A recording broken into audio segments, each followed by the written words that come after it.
Perjalanan Bambang Tri gugat ijazah Jokowi hingga akhirnya cabut gugatan. Bambang Tri Mulyono penggugat ijazah Presiden Joko Widodo, Jokowi akhirnya mencabut gugatannya. Gugatan ini dicabut meski sudah menjalani sidang perdata pertama. Diketahui, gugatan itu terkait dengan tudingan ijazah palsu yang digunakan saat mendaftarkan pemilihan presiden pada periode tahun 2019 sampai tahun 2024. Dilansir SIP-PPN Jakarta Pusat, Senin tanggal 3 Oktober tahun 2022, gugatan itu dilayangkan oleh Bambang Tri Mulyono. Gugatan tersebut didaftarkan hari ini dengan klasifikasi perkara adalah perbuatan melawan hukum.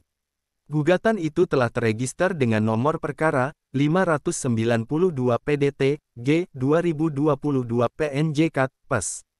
Dalam gugatan ini, Bambang menggandeng Ahmad Khozinuddin sebagai penasihat hukum. Adapun para tergugatnya adalah tergugat I Presiden Jokowi, tergugat 2 Komisi Pemilihan Umum KPU, tergugat 3 Majelis Permusyawaratan Rakyat MPR, serta tergugat 4 Kementerian Pendidikan, Kebudayaan, Riset, dan Teknologi Kemenristek-Dikti.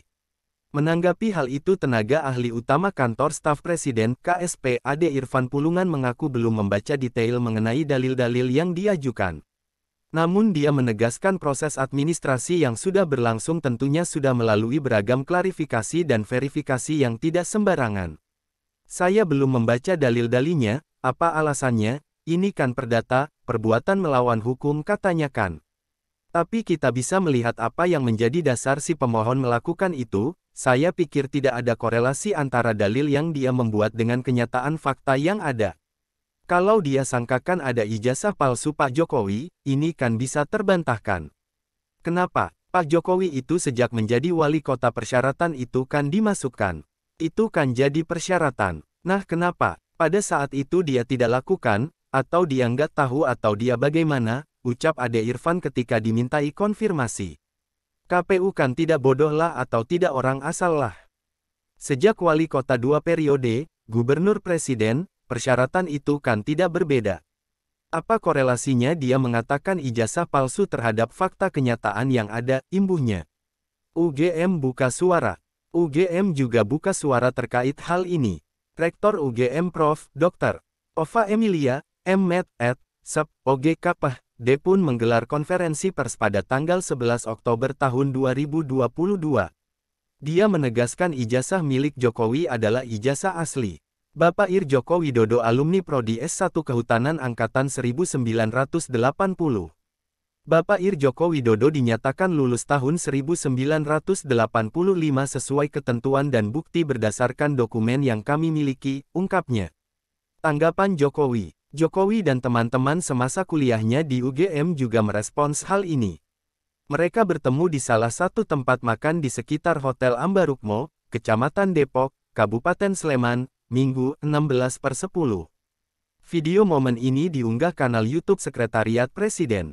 Lah ini loh, urusan apa? Urusan ijazah palsu, kata Jokowi setelah menyalami satu persatu kawan kuliahnya. Bambang Tri ditahan di kasus berbeda. Sang penggugat, Bambang Tri terjerat kasus penistaan agama dan ujaran kebencian. Ia ditangkap bersama Sugi Nur Raharja, Gus Nur. Mereka ditetapkan sebagai tersangka penistaan agama serta ujaran kebencian.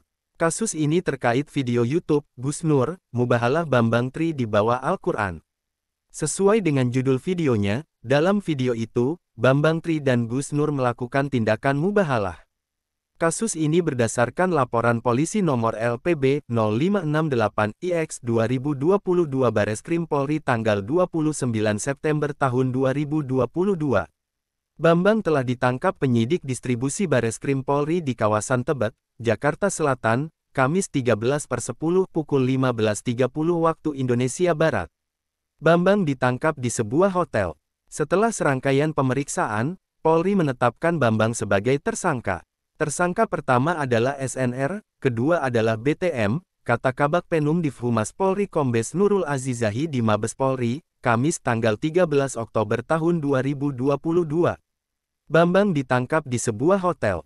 Setelah serangkaian pemeriksaan, Polri menetapkan Bambang sebagai tersangka. Tersangka pertama adalah SNR, kedua adalah BTM, kata Kabag Penum Divhumas Polri Kombes Nurul Azizahi di Mabes Polri, Kamis tanggal 13 Oktober tahun 2022. Keduanya disangkakan pasal 156A huruf A KUHP tentang penistaan agama, pasal 45A ayat 2 junto pasal 28 ayat 2 Undang-Undang Nomor 19 Tahun 2016 tentang perubahan atas Undang-Undang Nomor 11 Tahun 2008 tentang informasi dan transaksi elektronik tentang ujaran kebencian berdasarkan suku, agama, ras dan antar golongan. Sidang gugatan ijazah Jokowi. Meskipun Bambang Tri ditahan, perkara ijazah Jokowi ini sudah dimeja hijaukan di sidang perdata. Saat itu pengacara Bambang Tri Mulyono, Ahmad Khozinuddin meminta kliennya dihadirkan langsung di sidang gugatan perdata terkait dugaan ijazah palsu Jokowi ini.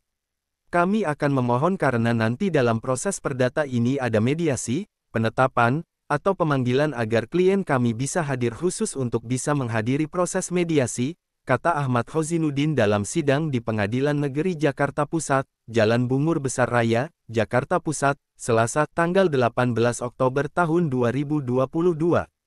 Ketua Majelis Hakim Heneng Pujadi mengatakan penggugat maupun tergugat berhak diwakili kuasa hukum dalam sidang perdata. Hakim mengatakan akan memanggil penggugat maupun pihak tergugat. Sesuai dengan hukum acara, pihak yang digugat maupun tergugat mempunyai hak untuk diwakili. Ini penggugat juga tidak hadir, kata Hakim Heneng. Gugatan dicabut. 10 hari berlalu sejak sidang pertama, Bambang Tri mencabut gugatan terkait ijazah palsu Jokowi tersebut. Surat pencabutan perkara tersebut disebut telah diterima Pengadilan Negeri Jakarta Pusat. Surat pencabutan perkara sudah diterima oleh pengadilan pertanggal hari ini, tanggal 27 Oktober tahun 2022 di PN Jakarta Pusat sekitar pukul 14.30, ujar kuasa hukum Bambang Tri Mulyono, Ahmad Khozinuddin, dalam konferensi pers yang ditayangkan melalui akun YouTube-nya, Kamis tanggal 27 Oktober tahun 2022. Ahmad menyebut penetapan Bambang Tri sebagai tersangka dan ditahan menjadi salah satu kendala. Dia mengatakan penahanan Bambang Tri akan berpengaruh pada proses pembuktian di persidangan. Dalam perjalanannya ada problem bagi kami jika perkara ini kami lanjutkan, yakni problem terkait pembuktian di persidangan karena kami terus terang tidak menduga klien kami Bambang Tri ini ditangkap dan ditahan, tuturnya. Padahal klien kami yang punya akses pada saksi-saksi dan data-data menjadi bahan-bahan pembuktian. Tentu saja ini akan berpengaruh pada proses persidangan. Karena itulah kami bermusyawarah untuk memutuskan apa yang terbaik bagi klien kami, sambungnya. Klik subscribe dan follow.